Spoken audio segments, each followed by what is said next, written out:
I'm gonna be honest, I don't even know if this is still good.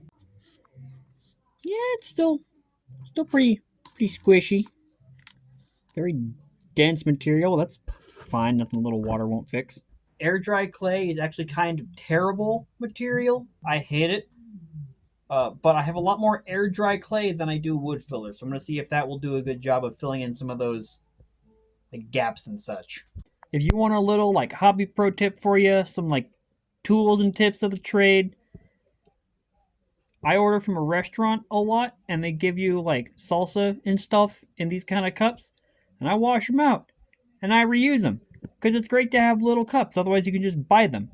And then this isn't perfume. This is just water in a little spritzer bottle. Super handy. Something I forgot to do was the lighter pass, and I didn't even try filming this because I wanted full concentration on this. The lighter pass, that's just what I'm calling it. Hot glue, I complained about this earlier. It leaves a lot of like thin, spidery strands, and you can clear up those strands by just simply taking a lighter to it. But that means I am taking a lighter to paper and wood. So do not try that at home. And if you do, make sure you have a backup plan. Don't just start it. Make sure you can take it somewhere, preferably do it somewhere not in your house. Just don't be an idiot about it. Please be safe. There's a big gap in here. I think I will try filling that in first. You know what? I think that came out pretty well. Okay, so picking up the process, kind of figuring out how to work with it. Something I am concerned about is moisture, because I'm using water to help activate the clay, help it stick to the surface, but that means I'm introducing a lot of moisture to dry bark and cardboard, and I'm concerned about mold. Something I may do in the future is to just like pop this in the oven at like 200 degrees, something low temperature, for like an hour. Keep an eye on it. Just make sure that like I try and like get that moisture out. This little stack of like test pieces of terrain have been the best phone mount that I've had so far. All right, little air dry clay tutorial. You want to keep the lid on your clay for as much as possible to help keep that moisture in, because the more exposed to air it gets, the worse it gets. Tear out just a little chunk. That's plenty. Make sure you put the lid back on it. Now we're going to take this little piece and we're just going to roll it into a ball. We're doing this to help work it and like warm it up. It becomes a lot more pliable, a lot easier to work with the warmer it is. It feels a lot easier to work with, a lot more squishy.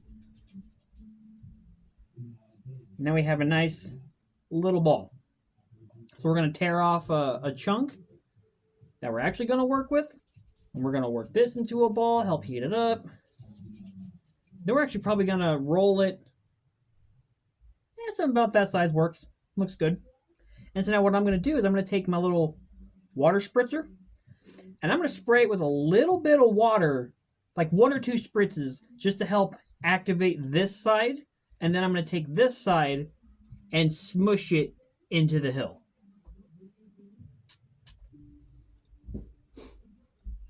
All right, and I'm going to take my sculpting tool, dip it in water, and try and start smooshing this in.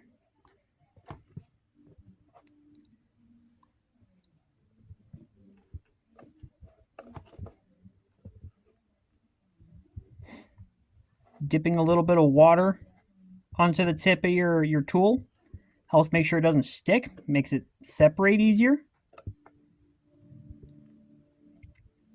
And that's about all I can do with one hand.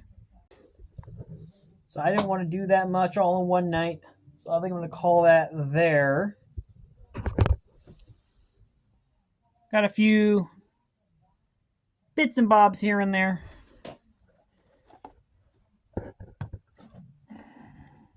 Really just try and help fill in some of these deeper cracks so you can't see like all the way through. So why is air dry clay terrible? The main thing is air dry clay has water in it, and it cures by that water simply evaporating away. It is clay that dries in the air. Air dry clay. The problem is water is an object. It is an object that takes up space. It takes up space inside the clay. And so when it dries, the clay shrinks. Now, if you just have the clay by itself, you give this stuff to your kid and they make a little sculpture or something and you put it on some like wax paper to dry, you might not have an issue there. But as soon as you introduce a hard surface to stick the clay to, well, then that's when you get the problem. Now, let's say you stick it to a hard surface like plastic that does not absorb moisture or does not absorb moisture very quickly. The water that is close to the surface of the plastic has nowhere to go. So it has to wait for the water on top of it to evaporate away. And the water on the top layer, that's going to leave. So the top layer will start to shrink while the bottom layer fixed to the rigid structure will not. And so what can happen is you will end up with horrible cracking. I mean, like the entire piece will break. Especially if you try and do it in thin sheets, ideal for terrain. And it can even peel itself up and take itself off the thing you tried sticking it to. And so I don't want to do big, huge batches on this because I don't want large pieces that are going to break and fall apart. And so my hope is the clay is small enough that it won't completely like disintegrate, and that the paper and some of the wood will help wick moisture away in other directions to help dry evenly and prevent cracking. I have no idea if this is going to turn out. I put a lot more on there than I wanted to, but I just got in the groove and put some stuff on it. So we'll check back in on this tomorrow. We'll see how it do.